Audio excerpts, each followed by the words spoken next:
అందరికీ నమస్కారం. ఆంధ్రప్రదేశ్ ప్రజలకి ఒక మంచి ప్రజా పరిపాలన తెలుగుదేశం, జనసేన, భారతీయ జనతా పార్టీ ఆధ్వర్యంలో ఎన్డీఏ ప్రభుత్వం అద్భుతమైన సుపరిపాలన అందిస్తుంది. అందులో భాగంగా ఈ యొక్క గ్రామీణ ప్రాంతాల్లో కూడా పరిశుభ్రంగా ఉండాలి అనే దానికి ప్రభుత్వం ఒక మంచి ప్రణాళిక తయారు చేసి ఈ యొక్క గ్రామీణ ప్రాంతాల్లో ఈ చెత్తను ఏదైతే ఉందో చాలా సంవత్సరాలుగా అంతకు ముందైతే ఎద్దుల బళ్ళ మీద ఎత్తేవారు.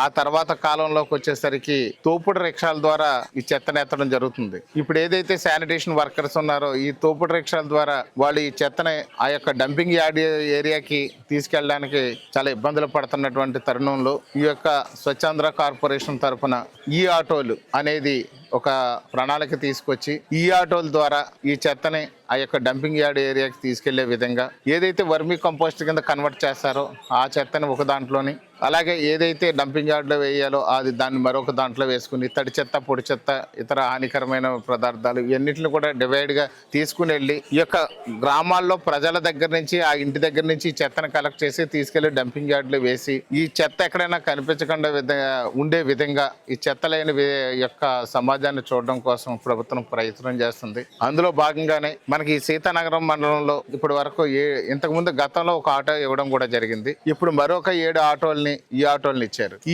ఈ ఆటోల వల్ల చాలా పంచాయతీకి చాలా రకాలుగా లాభం కూడా ఉంది.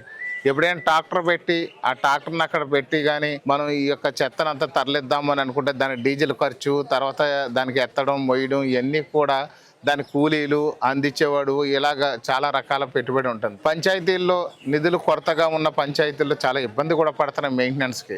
డీజిల్ ఖర్చుకి డబ్బులు లేకపోవడం కానివ్వండి, అలాగే శానిటేషన్కి కావాల్సినటువంటి సిబ్బంది ఈ యొక్క తుక్కంతా కూడా పైకెత్తి అంతా ట్రాక్టర్లో వేయడానికి కానివ్వండి, ఇవన్నీ చాలా ఇబ్బందులు పడుతున్నారు.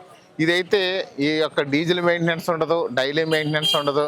సులభంగా కూడా ఎవరైనా సరే కొంచెం డ్రైవింగ్ తెలిసిన వాళ్ళు అయినా సరే ఈ ఆటోని తోలేసే విధంగా ఇక్కడ ఉంది. దీన్ని డ్రైవ్ చేయొచ్చు. Driving easy, dust collection easy, dust కూడా అక్కడ డంపింగ్ యార్డ్లో వేయడం కూడా ఈజీ. దీనివల్ల పూర్తిగా పంచాయతీలకు ఉన్నటువంటి నిధులు కూడా ఖర్చు తగ్గుతుంది అనేది ఖచ్చితంగా ప్రభుత్వం యొక్క ఆలోచన. ఈ యొక్క ప్రజల డబ్బులు దుర్వినియోగం జరగకుండా ఉండడం కోసం ఈ ఆటోలు సిస్టమ్ పెట్టాం. ప్రస్తుతానికి ఇప్పుడు సీతానగరం మండలంలో ఈ రోజు 7 ఆటోలు, గతంలో 1 ఆటో కూడా ఇవ్వడం జరిగింది.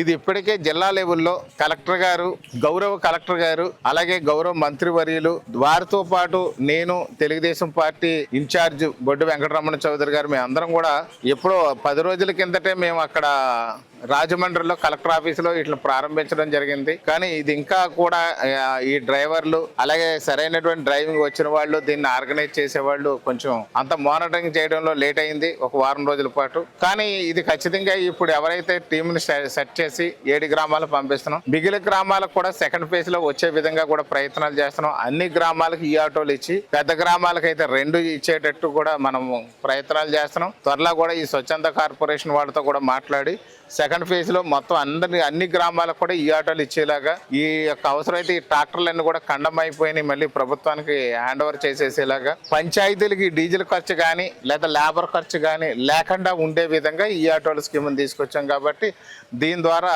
మన ప్రాంతం అంతా కూడా పరిశుభ్రంగా ఉంటుందనే విషయాన్ని మీకు తెలియజేస్తాను. Thank you.